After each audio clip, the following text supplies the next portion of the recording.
2026 সালের বিধানসভা ভোটকে সামনে রেখে ভাঙড় জুড়ে আগাম প্রস্তুতি শুরু করেছে তৃণমূল কংগ্রেস। ভাঙড় 1 ও 2 নম্বর ব্লকে একের পর এক রাজনৈতিক সভা করে জনসংযোগ বাড়াচ্ছেন ক্যানিং পূর্বের বিধায়ক শওকত মোল্লা। তার দাবি এবার লক্ষাধিক ভোটের ব্যবধানে জয়ী হবে তৃণমূল কংগ্রেস। ভাঙড়ের রাজনৈতিক সমীকরণেও বড়সড় পরিবর্তন লক্ষ্য করা যাচ্ছে। আইএসএফ এ ব্যাপক ভাঙন শুরু হয়েছে এবং বহু কর্মী সমর্থক শওকত মোল্লার হাত ধরে তৃণমূল কংগ্রেসে যোগ দিচ্ছেন। বিশেষ করে ভাঙড় 1 ও 2 নম্বর ব্লকের বিভিন্ন অঞ্চল থেকে শতাধিক আইএসএফ কর্মী তৃণমূলে যোগ দিয়েছেন বলে জানিয়েছেন বিধায়ক শওকত মোল্লা।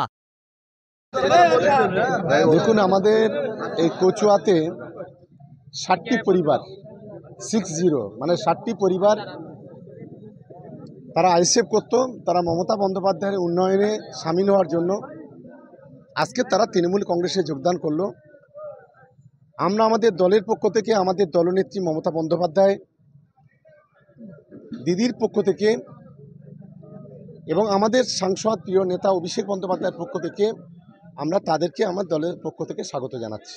পরপর তো জয়েনিং হচ্ছে, আইএসএফ ছেড়ে তৃণমূলে জয়েন করছে, এবারে কি রেজাল্ট আরো ভালো হবে বলে মনে করছেন? দেখুন, আপনারা জানেন গত দুদিন আগে প্রায় পোলেরহাট 2 থেকে জমি রক্ষা কমিটি আইএসএফ মিলিয়ে 500 জন আমাদের দলে যোগদান করেছে। আজকে আমাদের চালতাবেড়িয়া যোগদান করছে। আমাদের গতকাল নারায়ণপুরে সেখানেও প্রচুর আইএসএফের কর্মীরা তৃণমূল কংগ্রেসে যোগদান করেছে।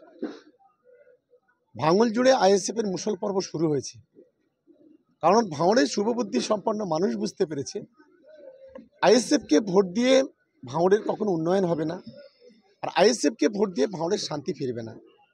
কারণ যে বিধায়ক তার নিজের এলাকায়, নিজের অঞ্চলে, নিজের বুথে জিততে পারে না, তাকে ভোট দিয়ে কোনো লাভ নেই। আর গত 4 বছরে কোনো উন্নয়ন, এক ফুটও রাস্তা এখানে হয়নি, পানীয় জলের ব্যবস্থা হয়নি, যার কারণে মানুষ স্বতঃস্ফূর্তভাবে মমতাদির উন্নয়নে সামিল হওয়ার জন্য আজকে দলে দলে যোগদান করছে। আমাদের দলের পক্ষ থেকে, ভাঙড় বিধানসভার পক্ষ থেকে আমরা সকলকে স্বাগত জানাচ্ছি এবং আগামী দিনে খুব ভালো রেজাল্ট ভাঙড়ে হবে, এটা আমরা আশা করছি। আপনারা দেখেছেন 2021-এ আমরা হেরেছিলাম 26,000 ভোটে। 24-এ গিয়ে আমরা 87,000 ভোটে এই ভাঙড় থেকেই জয়লাভ করেছি। সিপিএম, আইএসএফ, বিজেপি প্রায় সব জোট বেঁধেছিল। আবার 2026 ইলেকশন,